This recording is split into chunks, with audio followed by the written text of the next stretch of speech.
Sejam todos muito bem-vindos à Switch Trader. Meu nome é Leonardo Cunha, trader profissional. Vamos agora para a oitava aula desse conjunto de aulas aí introdutória, curso básico sobre mercado financeiro. Então, antes de tudo, eu quero pedir para você, pessoal, olha aqui para mim, olha aqui para mim. Você que ainda não se inscreveu no nosso canal, você que ainda não curtiu, já curte aí, dá essa força para que esse conteúdo possa ir muito além. Entendeu? A ideia é essa, gerar valor, chegar para as pessoas que querem aprender um pouco mais sobre o mercado financeiro, e esse é um conteúdo de graça que está lá disponível. São agora a oitava aula e uma aula muito interessante, muito legal. Então, se você não se inscreveu, se inscreva no nosso canal, curte, dá esse curtir aí pra gente, né? Ativa o sininho também, e além disso, siga-nos também na rede social, tanto do Instagram quanto também do Facebook. Fechado? Vamos lá, vamos começar. Hoje é a oitava aula desse curso básico de mercado financeiro. Nós vamos falar sobre fiscalização e mesa proprietária, certo? Tem umas informações bem bacanas aí para poder tratar. Antes de tudo, repetindo aí sobre a estrutura do nosso treinamento. Nosso treinamento é baseado sobre a espinha dorsal de 3 temas muito interessantes, sendo que o primeiro de tudo é entender o porquê o mercado se move, o que motiva o mercado, o que traz esse entendimento para cada movimento do mercado. Então, por isso tem o cenário econômico, que faz com que você entenda, e a partir do momento que você entende, você trabalha muito melhor, você opera muito melhor, certo? O segundo treinamento é um treinamento muito legal voltado a equilíbrio emocional, controle, fazer com que o operador, fazendo com que o trader, ele não faça nada por impulso, por ansiedade, por toque, para que ele tenha um equilíbrio. E para isso existe um treinamento, sim, existe uma forma de se comportar. E muitos se perdem neste ponto. Tem gente que tecnicamente é muito bom, mas tem gente que se perde muito pela questão da ansiedade. E são assuntos assim que vale a pena a gente tratar e ter nesse treinamento. E o terceiro treinamento, que é a cereja do bolo, não menos importante, muito importante, é a técnica operacional. Certo? A partir do momento que você sabe o que está acontecendo com o mercado, você aplica né, nessa técnica operacional nas plataformas de trabalho e olha, aí é fazer, que ninguém ganha nada, fazer dinheiro no mercado financeiro. Fechou? Vamos aí para a nossa oitava aula? Vamos começar com conteúdo aqui, falando sobre a fiscalização. Muita gente me pergunta assim, Léo, você opera Bitcoin? Você opera criptomoeda? Você opera pares de moeda? Não, não. Quando eu falo não, significa eu tenho ali uma criptomoeda, mas eu não vivo disso, certo? Por quê? Porque o mercado financeiro é um assunto muito sério, certo? Não é um jogo, não é uma bet, não é um tigrinho, não é uma brincadeira. É um assunto sério de um mercado que gira valores e move o mundo econômico. Então, o mercado financeiro existe há centenas, não é dezenas, não, existe mais de 100 anos, 200 anos aí sobre o mercado financeiro. Tem as teorias, então olha, é muito tempo. Então a gente está engatinhando ainda. O Brasil ainda tem muito. Enquanto o Brasil tem 2, 3%, lá 4%, não chega nem a 4% de pessoas operando no mercado brasileiro, nos Estados Unidos são mais de 70% dos americanos investem no mercado americano. Olha a diferença, porque lá existe uma educação financeira, coisa que o Brasil não tem. Não ensina sobre educação financeira. E eu vou falar a verdade, eu acho que eu vou desenvolver um treinamento bem bacana sobre educação financeira. Vai ficar esse ponto aí, vou pensar sobre isso.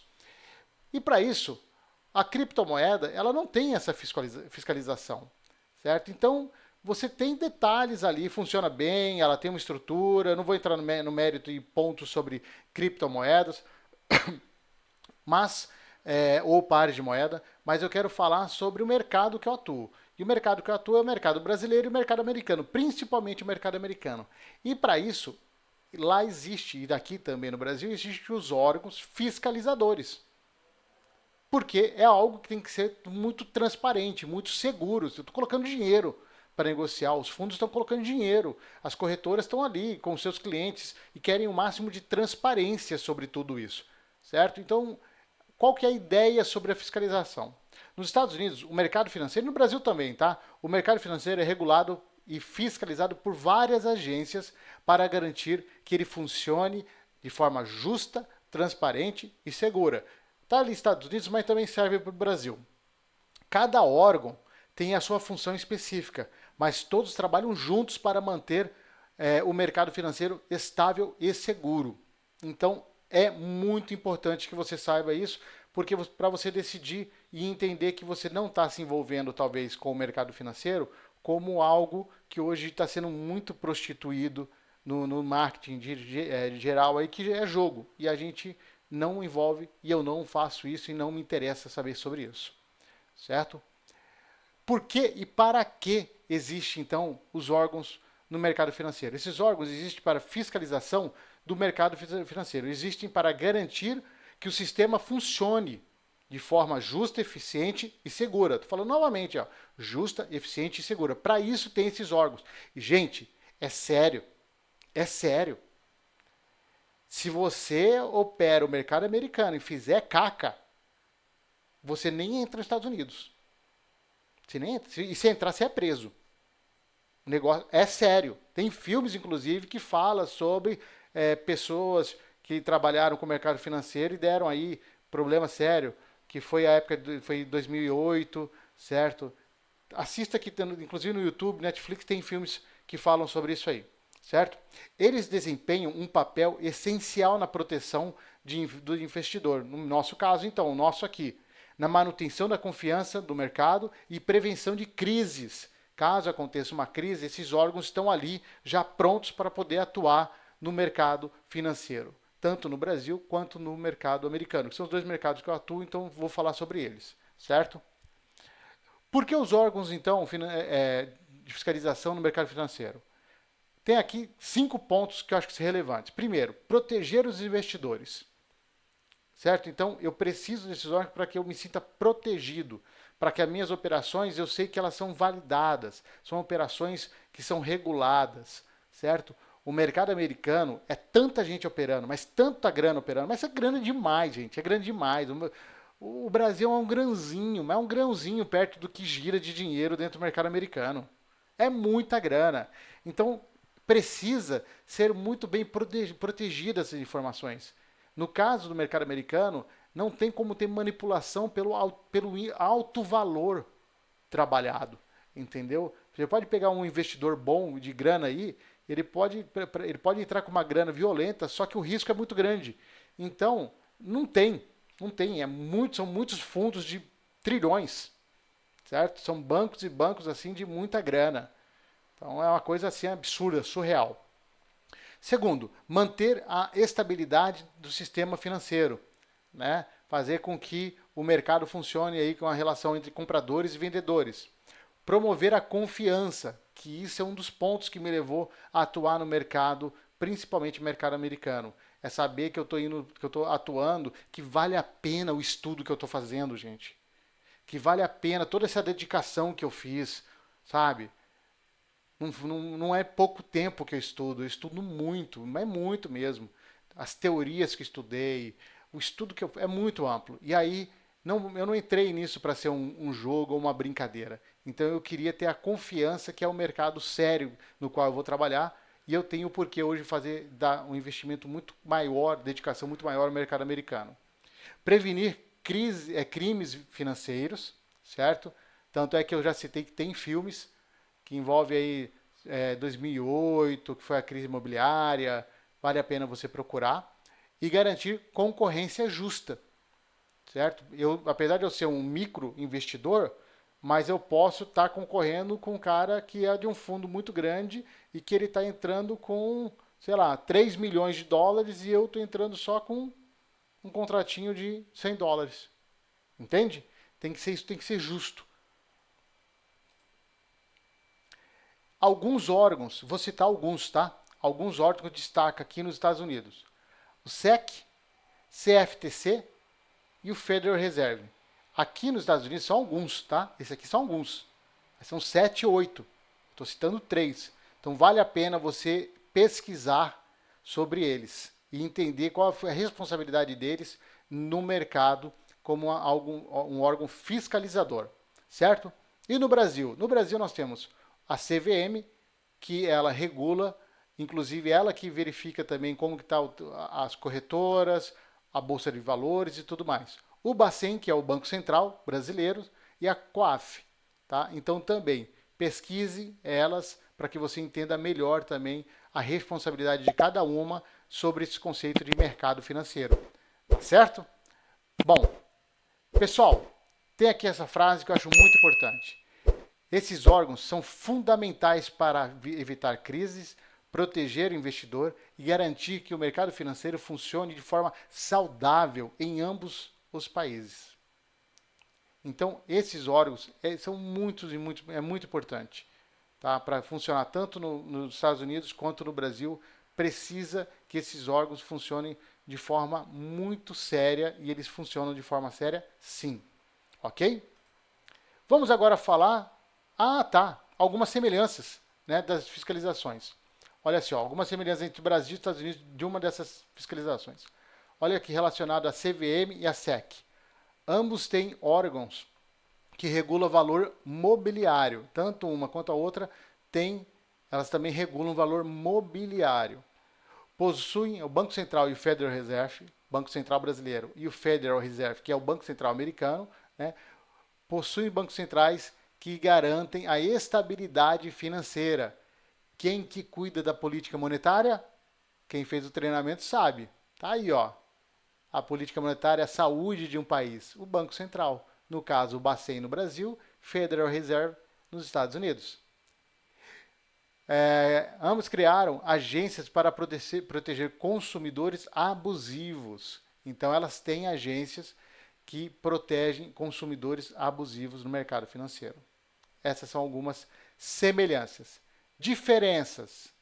O mercado financeiro dos Estados Unidos é mais maduro e realmente ele é muito antigo. Exigindo uma regulação para os mercados mais complexos, como derivados.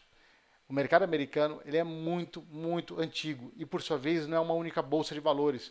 Então, e o volume negociado ali é muito grande, certo?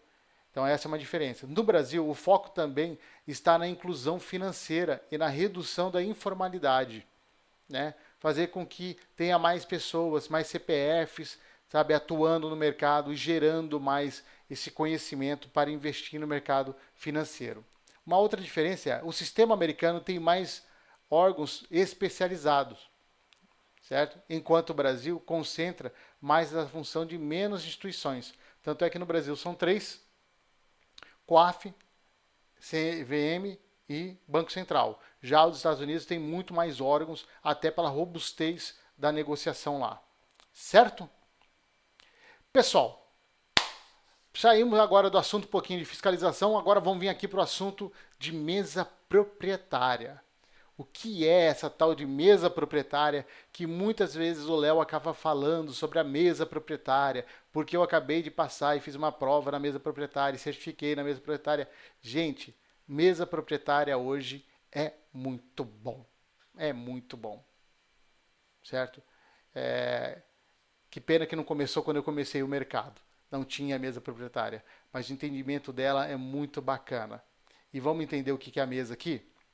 Mesa proprietária, o que é? São empresas que oferecem um serviço conhecido como funding para traders. É fundos para os traders, para os profissionais operadores de mercado financeiro. Amplamente utilizado no mercado financeiro, especialmente em mercados futuros. A grande maioria, como eu, acaba atuando em mercado futuro, certo? Por isso, a mesa proprietária. Essas empresas financiam traders. Como que funcionava antigamente? Eu tinha que ter o meu dinheiro, colocar o meu dinheiro em risco para que eu fosse lá operar. A mesa proprietária, ela elimina esse risco de eu colocar o meu dinheiro. Eu comprovo para a mesa proprietária a minha competência como operador de mercado e eles fecham comigo uma negociação para que eu possa operar o fundo, para que eu possa operar o valor que eles têm de negociação. Certo? Mas eu tenho que comprovar. E aí existem algumas questões de como eu comprovo isso. Dando-lhes acesso ao capital para negociar no mercado financeiro. Em troca, uma parte do lucro gerado. Claro, nada mais justo. Eu não estou colocando o meu dinheiro em risco Então também não posso ganhar tudo. Existe uma correlação, uma via de mão dupla aí. Eu ganho a grana, mas uma grana que não era minha. Então eu recebo como se fosse um percentual. Só que, gente, é muita grana. Você não está entendendo. É muita grana. Tem mesa proprietária que você recebe bem. Você recebe muito bem. Porque cada operação fica uma taxa. Então a taxa já está aplicada na operação. Certo? E quando eu ganho, eu tiro um saldo muito bom. E detalhe, no meu caso que eu faço nos Estados Unidos, acaba sendo em dólar. Entende? Então é muito interessante isso. Como que funciona a mesa proprietária? Primeiro você tem um teste de avaliação, que eu demonstro a minha habilidade, que eu tenho habilidade para operar principalmente no mercado de futuros, né, nos Estados Unidos. No Brasil tem mesa proprietária, Léo? Tem mesa proprietária. Mas eu não opero. Eu opero duas, inclusive, americanas, que estão nos Estados Unidos, tem a sede nos Estados Unidos, e eu opero essas duas lá, certo?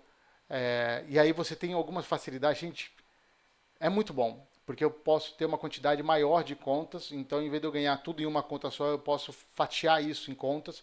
Então quando eu ganho $100 em uma conta, eu posso estar ganhando mesmo $100 em 10 contas. Então se eu ganhei 100 em uma, na realidade eu ganhei $100 em 10, deu $1.000 no dia. Entende? E fazer $100 é muito fácil, é muito rápido, a partir do momento que você sabe o que está acontecendo com o mercado e sabe o que está fazendo nas suas operações, certo? Aprovação e conta financiada, depois que eu fui e fiz o teste e fui habilitado, existe uma aprovação. Então a mesa proprietária fala, olha, está aprovado, parabéns, vamos lá. E aí eu pego e gero um contrato com eles geram um contrato comigo, e eu passo a ter a possibilidade de operar, certo? E essa operação existe uma divisão desses lucros, certo? Mas, gente, nem se preocupa com isso, que é besteira, tá? Porém, existem algumas regras de gerenciamento de risco, e isso é muito bom. As regras de gerenciamento de risco salva você se manter no mercado, porque o grande problema da maioria dos traders é você não ter gerenciamento. Então, eles têm regras que são responsáveis. Ou você comprova que você sabe respeitar as regras nas operações, ou então você está fora. Porque o que ele não quer é um cara que vai para all-in. Ele não quer um jogador. Ele não quer um cara que não tem disciplina. Ele não quer um cara que não tenha conhecimento. Então, porque como está trabalhando com o fundo deles, eles querem que aquilo ali seja sério, seja tratado com a mesma seriedade. Certo? Seguindo aqui. Pontos positivos, né, para operar numa mesa proprietária. Ponto positivo, acesso a capital de quem? Da mesa proprietária, eu não preciso colocar o meu dinheiro. O risco daí acaba sendo reduzido, porque não é a minha grana, é a grana do fundo de investimento. E pode falar, eles estão tão preparados para isso, que eles sabem muito bem o que estão fazendo, tá? Flexibilidade, eu tenho possibilidade de fazer com vários ativos. Só para vocês terem uma ideia, olha para vocês terem uma ideia. Se você precisar, você por conta, quiser comprar um contrato do mercado de petróleo, WTI, um contrato, você tem que ter uma margem no mínimo ali de 5, 6, 7 mil dólares. É muita grana para um contrato. Já pela mesa proprietária, eu posso operar mais de um contrato, porque eu comprovei eu poder trabalhar sobre esse mercado futuro. Entende? Então eu não coloco o meu dinheiro sobre a possibilidade. E potencial ganho. Por quê? Porque realmente, se eu tivesse com o meu dinheiro, eu estaria trabalhando com um contrato, com o do fundo eu posso trabalhar 2, 3 contratos e o ganho é muito maior. Também o risco é maior. Né? A gente tem que ser muito claro sobre isso. Pontos negativos. Presta atenção que isso é muito importante. Custo inicial. Eu pago pela minha prova. Tá? É um valor simbólico, mas eu pago pela minha prova. As regras das mesas, elas são rigorosas. São rigorosas e elas são técnicas, elas são todas já formatadas. Então, aconteceu, ela te cortou e você sabe da regra. Você sabe que você pode ter até um loss de 3 mil dólares, um exemplo, que é global. Chegou a 3 mil dólares, ela, pum, tirou você. A regra é muito clara, certo? Tem a divisão dos lucros, que eu não vejo isso aqui como negativo. e risco psicológico. Qual que é o risco psicológico? Isso aqui eu acho muito importante porque eu falo muito sobre a questão do segundo treinamento, gente. É que você começa a trabalhar com um valor que você nem acreditava que era possível trabalhar. Porque o ganho é um ganho substancial, um ganho muito bom. Entende? Então, psicologicamente, muitas pessoas acabam não estando preparadas para aquilo. Por isso, novamente, o treinamento que é muito oportuno. Certo? E nós temos, inclusive, no treinamento, nós temos aí uma live que nós fizemos com a doutora Rosângela Garcia, que é uma profissional excelente, e eu digo de passagem sem problema nenhum, tenho que falar, inclusive, com o depoimento, foi a profissional que fez aí eu ter uma diferença muito grande para a minha realidade sobre o mercado financeiro quando ela iniciou a minha atividade. Eu já vinha com alguns ganhos, mas ainda vinha com alguns problemas, alguns vícios também, porque eu comecei errado. E esse foi um grande detalhe. E não sou diferente de muita gente não, tá? Tem muita gente aí fazendo muito, mas muita gente. A grande diferença é que a maturidade do que eu faço hoje fez com que eu, deu. Agora eu sigo os meus passos de uma forma muito mais profissional do que eu segui anteriormente. Certo? E para fechar a sobremesa proprietária, vamos fazer um resumo aqui. É um fundo de investimento investidor que empresta dinheiro para os traders provarem suas habilidades. Se o trader for bom, ele pode operar com o dinheiro do fundo e compartilhar os lucros. É uma oportunidade para quem tem habilidade. E para você ter habilidade, venha fazer o treinamento comigo e vamos entender como que é possível fazer e ter essa habilidade. Mas pouco capital próprio. Quer dizer, por mais que você tenha um valor muito baixo, ainda assim existe possibilidade de você entrar nesse mercado. Pessoal, eu espero que você tenha gostado muito do nosso material. Quero pedir para você, se você ainda não se inscreveu, pessoal, olha aqui para mim. Ei, foca aqui em mim. Ó, se você ainda não se inscreveu, se inscreve aí. Se inscreve aí, ó. Cadê? Aqui. Se inscreve aí, certo? Curte, ativa o sininho. Nos siga lá nas redes sociais. Estão as redes sociais aí, Instagram, também tem o WhatsApp, tá? Do grupo do WhatsApp. Entre em contato com a gente, mais Instagram, que o pessoal mais usa lá, pode falar, tem o pessoal que recebe no Instagram hoje, tem um grupo que eu passei essa responsabilidade para eles, certo? Então, eles mexem hoje com essas atividades, mas faz o contato lá no Instagram que a gente vai respondendo também. E eu espero que esse conteúdo que a gente está fazendo seja um conteúdo bom, que gere valor e te coloque a um outro patamar e que some cada vez mais. Então, olha, uma forma de você me ajudar, que agora eu peço como ajuda, curte aí e repasse para aqueles seus amigos, tá certo? Lembrando, todo domingo eu venho fazendo o cenário da semana, falando o que aconteceu na semana anterior e o que pode acontecer na próxima semana, entre os outros conteúdos, lives e assim por diante, tá certo? Um forte abraço, próxima aula já vem logo aí, até mais, tchau, tchau.